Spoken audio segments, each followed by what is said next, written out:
The long construction of Hadrian's Wall, foundations of stone and order. When you hear of Hadrian's Wall, you may imagine a mighty fortification stretching across the rugged hills of northern Britain, a symbol of Roman strength at the edge of the empire.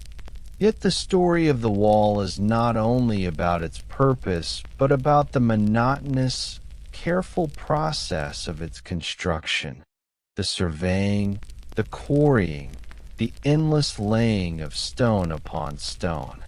It is in these ordinary details that the true scale of Roman organization and endurance is revealed. The decision to build. The year was around 122 CE, and Emperor Hadrian had traveled to Britain. His visit was part of a grand tour of the provinces, a way of reinforcing his authority across the empire. Unlike his predecessor Trajan, who had sought conquest and expansion, Hadrian was focused on consolidation. He believed Rome had reached its natural limits, and rather than pushing further into unknown lands, he chose to defend what Rome already possessed. The northern boundary of Roman Britain was vulnerable. The land beyond, the highlands of what we now call Scotland, was filled with tribes who resisted Roman control. The solution, in Hadrian's eyes, was not to conquer them outright, but to build a barrier, a physical and symbolic line that marked the edge of Roman order. The decision was simple in theory, but immense in practice. To construct a wall across the entire width of northern Britain, from the River Tyne in the east to the Solway Firth in the west.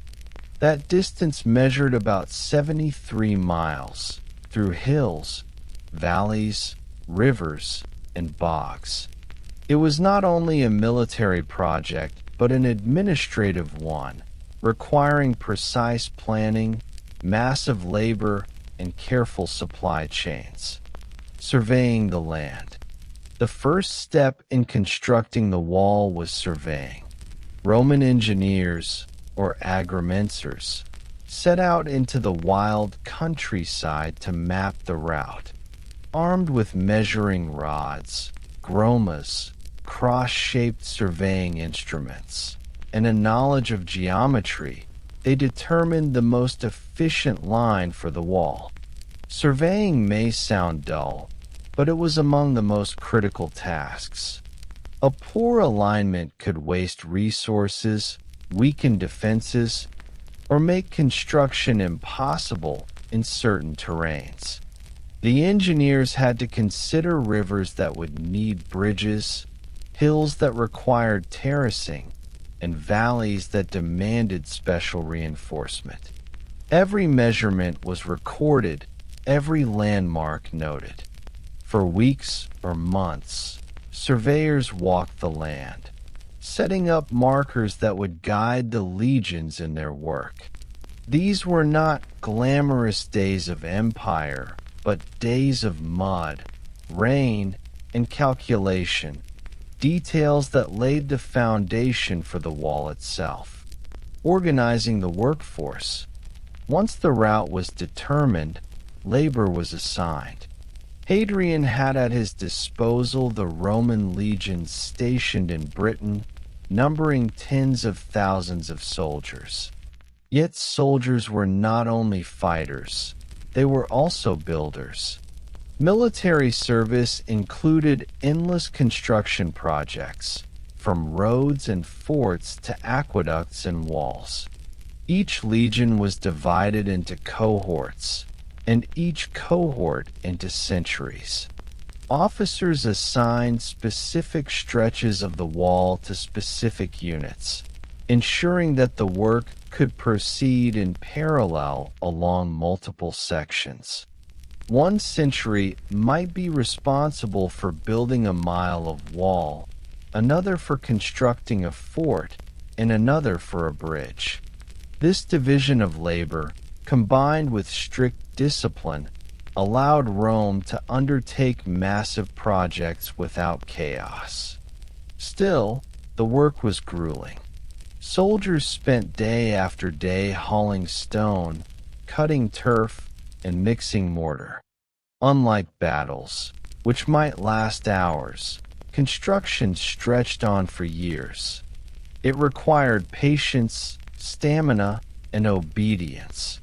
For the common soldier, Hadrian's Wall was not a grand symbol of empire, but simply another task in an endless routine of military life.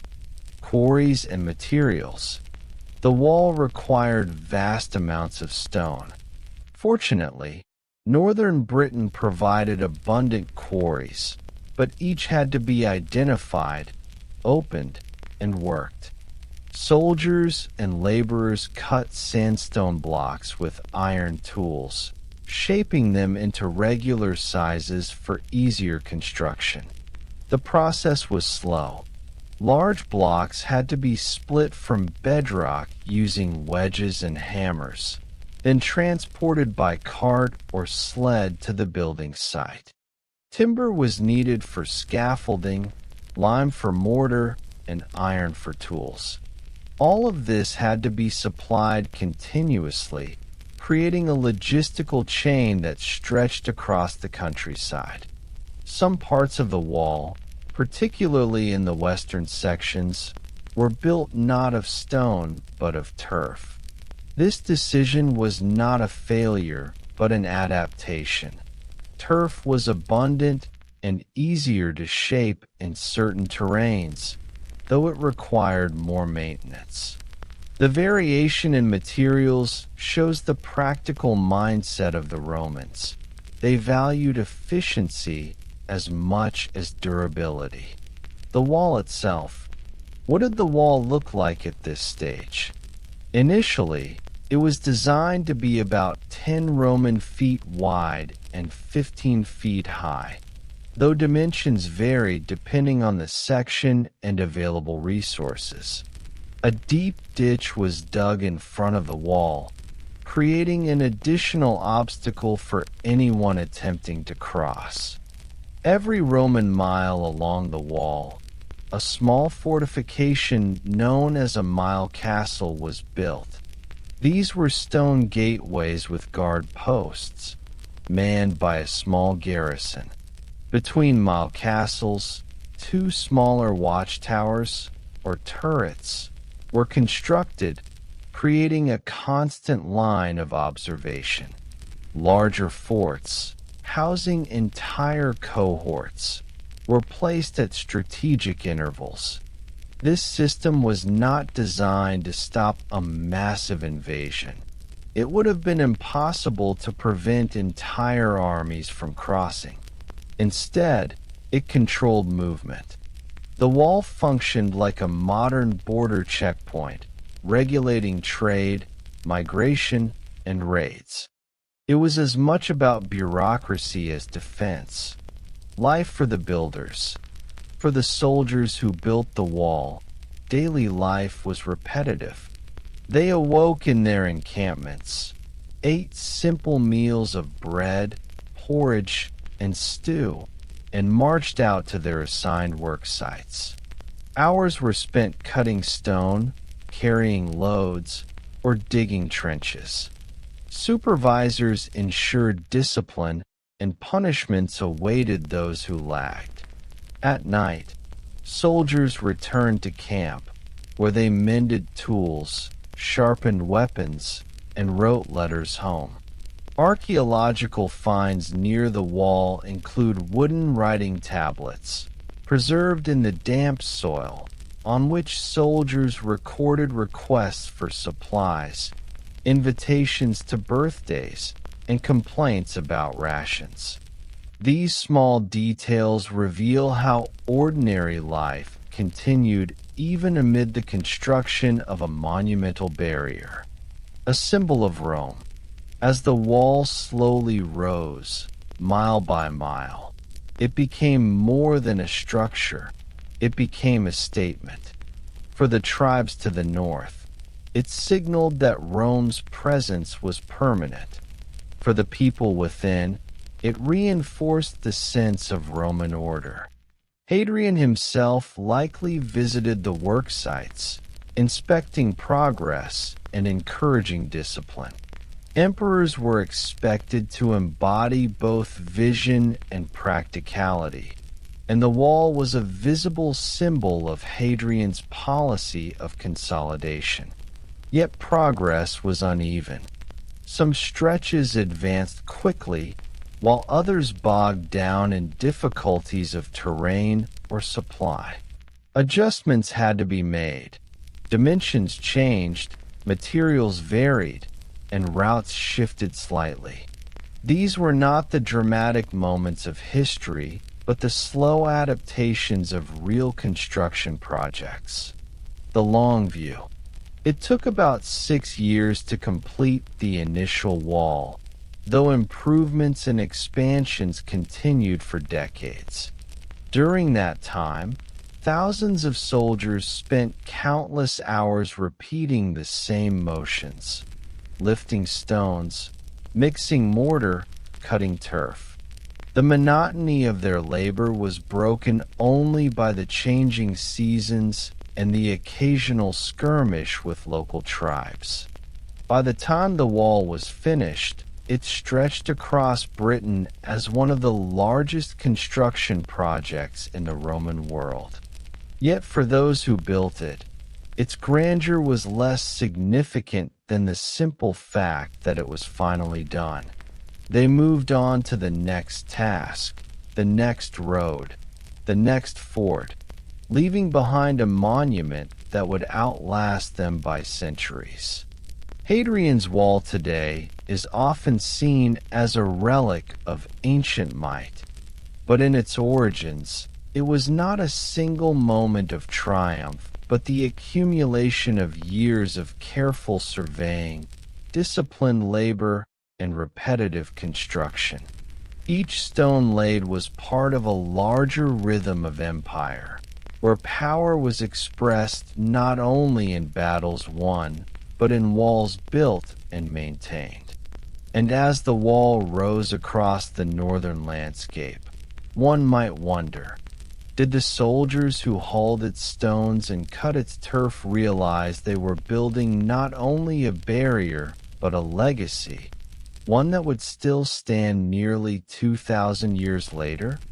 Soldiers, settlers, and the everyday life of the frontier.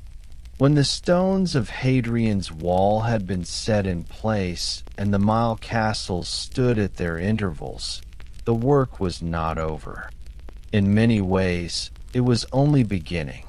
For while construction created the wall, maintenance and garrisoning gave it life. The wall was not simply a monument of stone, but a living border, staffed and sustained by thousands of people over decades. And in this ongoing life, the wall became less about imperial vision and more about the ordinary, sometimes tedious routines of soldiers, settlers, and civilians who made their homes along its length. The garrison system. The Roman military machine was renowned for its order, and Hadrian's Wall was no exception. Once completed, the wall was manned by auxiliary troops rather than full Roman citizens. Auxiliaries were non-citizen soldiers drawn from across the empire, men from Gaul, Spain, Germany, Thrace, and beyond. For 25 years of service, they earned pay and, upon retirement, Roman citizenship. These men were stationed in the forts that dotted the wall. Each fort housed between 500 and 1,000 soldiers, arranged in barracks around central courtyards. The architecture of these forts followed standard Roman designs, with gates, granaries, workshops, and a principia, the headquarters building. Life in these forts was highly regimented. Trumpet calls signaled the beginning and end of shifts. Inspections ensured discipline, and every action was recorded by clerks. The soldiers' main duty was patrol and surveillance. They monitored the gates at the mile castles, manned the turrets, and rode out on patrols into the surrounding countryside. Yet in truth, much of their time was spent not in combat, but in drills, maintenance, and routine paperwork. The wall, as historians often note, was more about control than war. Everyday soldier life. For the average auxiliary soldier, life along Hadrian's Wall was a mix of monotony and hardship. They lived in cramped barracks with straw bedding, sharing space with their comrades. Meals consisted of bread, porridge, cheese, and whatever meat could be provided, often pork or beef. Archaeological finds of animal bones near forts suggest that garrisons consumed large amounts of livestock, with butchers working constantly to supply food. The soldiers brewed beer, cooked stews, and wrote letters. The famous Vindolanda tablets, thin wooden writing boards preserved in damp soil near one of the wall's forts, reveal fascinating glimpses of their daily concerns. One soldier invited a friend to his birthday party. Another complained about the poor quality of beer. Officers recorded supply requests for socks and sandals, a reminder of the cold northern climate. Such details strip away the grandeur of empire and reveal the human texture of frontier life. Soldiers worried about their rations, missed their families, and sought small comforts in a land far from home. Civilian settlements. The forts of the wall did not stand in isolation. Around them grew civilian settlements known as vici. Traders, families, and camp followers established small communities to provide goods and services. Blacksmiths forged tools. Merchants sold wine and olive oil imported from the south, and women ran taverns or raised children. Many soldiers, though not officially permitted to marry during their service, formed partnerships with local women. Children grew up near the forts, creating a blend of Roman and local culture. Archaeologists have found evidence of diverse communities, with pottery from Gaul, glassware from the Mediterranean, and inscriptions naming people from across the empire. The wall, therefore, was not simply a military installation, but a multicultural zone where Roman and native ways mingled. Over time, these settlements became permanent, shaping the social landscape of northern Britain. Trade and supply. One of the most important aspects of life along the wall was supply. A garrison of thousands needed constant provisions: grain, meat, clothing, tools, and building materials. Supplying these goods required an intricate network of roads, storage depots, and merchants. The Roman road known as the Stanigate ran parallel to the wall, connecting forts and facilitating movement. Grain was collected from local farmers or shipped from other provinces.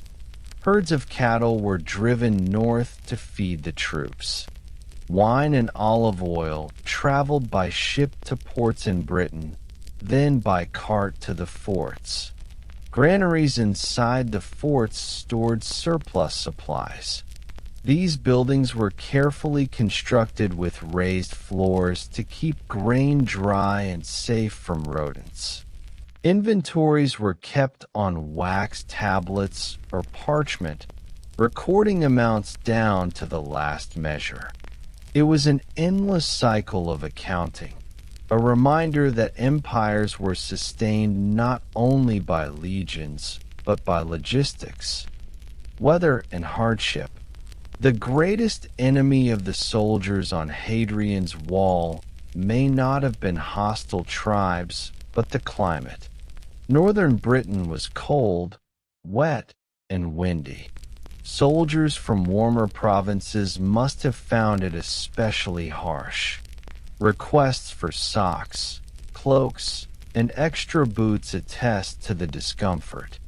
Fires warmed the barracks, but smoke, dampness, and illness were constant companions. In the winter months, patrols trudged through snow and rain. The wall required constant repairs, as frost and water damaged the stonework. Ditches filled with mud, roads became impassable, and bridges needed reinforcement. Maintenance, therefore, was as much a part of life as defense, religion, and identity. Amid this daily grind, religion played an important role in sustaining morale. Roman forts contained shrines to the emperor, the official gods, and local deities.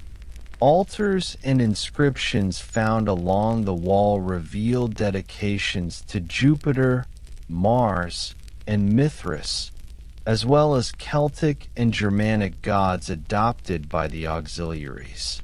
The cult of Mithras, in particular, seems to have been popular among soldiers. Mithria, small underground temples, have been discovered near the wall, where soldiers gathered for secretive rituals involving light, darkness, and feasting. These ceremonies provided a sense of brotherhood and meaning amid the monotony of garrison life. Religion also reflected the diversity of the troops. A Thracian cavalryman might dedicate an altar to a god from his homeland, while a Germanic infantryman honored a different deity. Together, these practices created a patchwork of faiths that coexisted under the umbrella of Roman order. Local relations.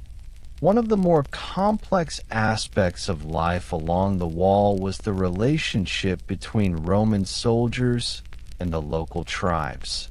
Some tribes to the south were integrated into the Roman system, paying taxes and trading with the forts. Others to the north remained hostile, launching raids across the frontier. Diplomacy and commerce often blurred the line between friend and foe.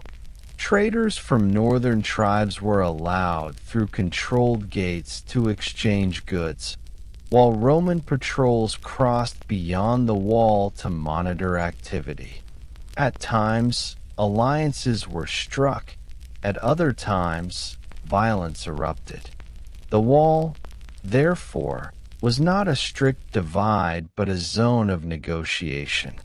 For the soldiers, this meant an existence filled less with battle than with constant vigilance. They monitored movements, recorded visitors, and ensured that trade followed the rules. In this sense, Hadrian's Wall was as much a bureaucratic institution as a military one. The quiet repetition. Day after day, year after year, life along the wall followed these rhythms. Soldiers rotated between patrols, guard duty, construction, and training. Merchants delivered goods, craftsmen repaired equipment, and families built lives in the shadow of the forts. Festivals and religious ceremonies marked the passage of time, but the essential pattern remained unchanged. To modern eyes, this may seem uneventful, but it was precisely this uneventfulness that defined the frontier. The wall endured not because of dramatic battles, but because of the steady, repetitive labor of thousands of ordinary people. The wall as a community. Over time, Hadrian's Wall became less a barrier and more a community. Archaeologists have found evidence of long-term settlement, with villas, farms, and villages sprouting in the surrounding landscape. The presence of the wall attracted people, for where soldiers gathered, markets formed, and where markets formed, towns grew. Thus, the wall transformed northern Britain. It was no longer simply a line of defense, but a nucleus of Romanized life, spreading Roman architecture, language, and customs into the region. And yet, this spread was subtle, built not through conquest, but through the slow accretion of daily exchanges. Reflection. The grandeur of Hadrian's Wall lies not only in its stones, but in the lives of those who inhabited it. The soldiers who patrolled its length, the civilians who traded in its shadows, the families who raised children within its forts, all contributed to its endurance. But as the decades passed, and the monotony of garrison life stretched into generations, one must ask, did the people who lived there see themselves as part of an eternal empire, or did they feel instead that they were simply passing their days, one watch, one patrol, one meal at a time, at the far edge of a world that might one day forget them? Decline, abandonment, and the quiet echo of stones. Hadrian's Wall was never meant to be eternal. Like all works of human hands, it was subject to the tides of history, the rise and fall of empires, the shifting of frontiers, and the slow decay of stone under rain and frost. To trace its later history is to see how a grand imperial project became part of the landscape, maintained in times of strength, neglected in times of weakness, and eventually remembered as a relic of a forgotten order. After Hadrian, when Hadrian died in 138 CE, his successor Antoninus Pius pursued a different vision. Instead of relying on the wall as a permanent frontier, he ordered the construction of a new line of defense further north, known as the Antonine Wall, between the Firth of Forth and the Firth of Clyde. This new wall, built of turf rather than stone, was shorter but pushed Roman control deeper into what is now Scotland. Yet the Antonine Wall proved difficult to maintain, and after only about 2 decades, the Romans abandoned it, retreating once more to Hadrian's Wall. The cycle of advance and retreat shows the precarious nature of Rome's northern frontier. Hadrian's Wall, despite being monumental, was never an impenetrable line. It was one of several shifting boundaries, adjusted as Rome's fortunes changed. Constant repair and adaptation. Over the centuries, Hadrian's Wall was modified repeatedly. Stones were reused, ditches were recut, and forts were expanded. In some places, the wall's width was reduced to save resources. In others, new structures were added. The wall was not a static monument, but a living frontier, continually adjusted by the soldiers who manned it. Repairs were a constant necessity. Winter storms cracked the masonry, and spring floods eroded the ditches. Vegetation pushed between stones, and the sheer weight of the structure caused sections to slump. Soldiers spent countless hours repairing breaches, shoring up weak points, and replacing rotting timbers in the gates. These acts of maintenance, more than battles or ceremonies, defined the daily reality of the wall's later centuries.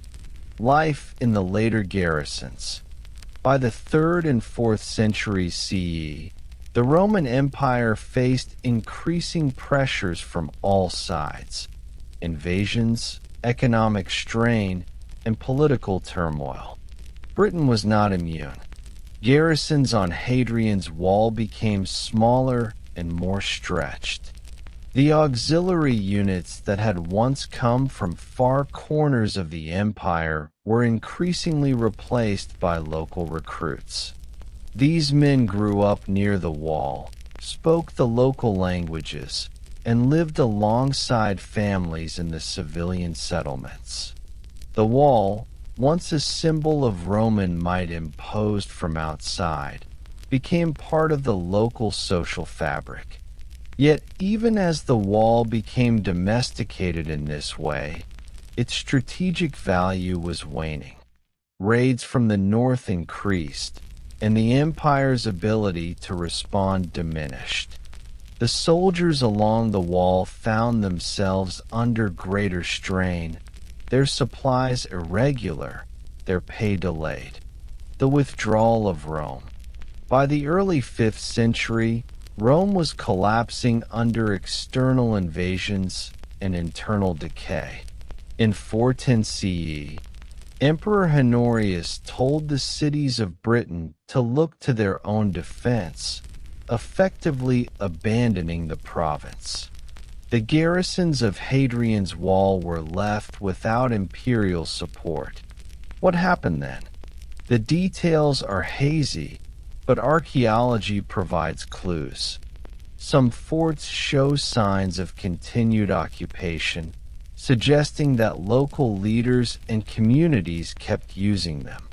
Stones from the wall were gradually taken for other buildings: churches, houses, farmsteads. Mile castles and turrets crumbled into ruins.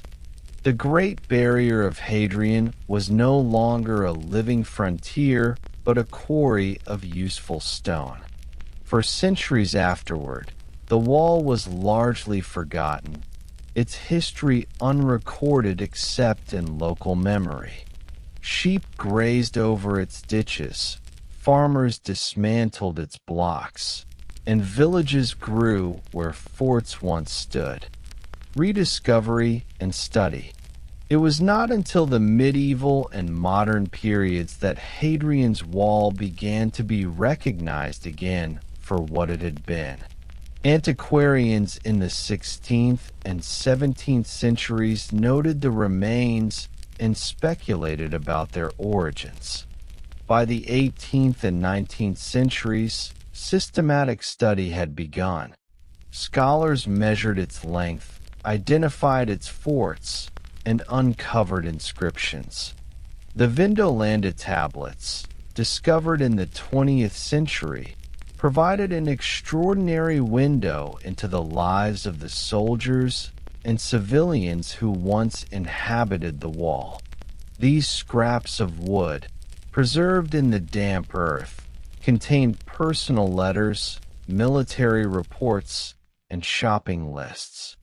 They revealed that the wall was not just a symbol of empire, but a place of everyday human concerns: cold feet, missing supplies, birthday invitations. The wall is memory.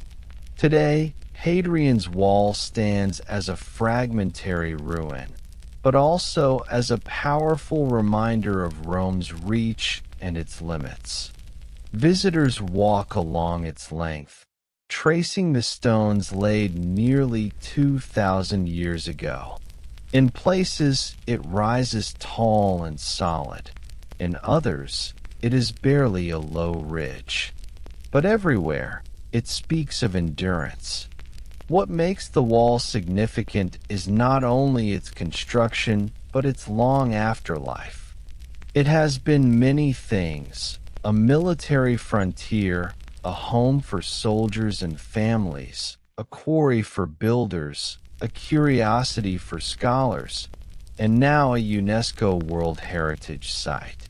Each phase added another layer to its story, showing how monuments are never static but continually reinterpreted.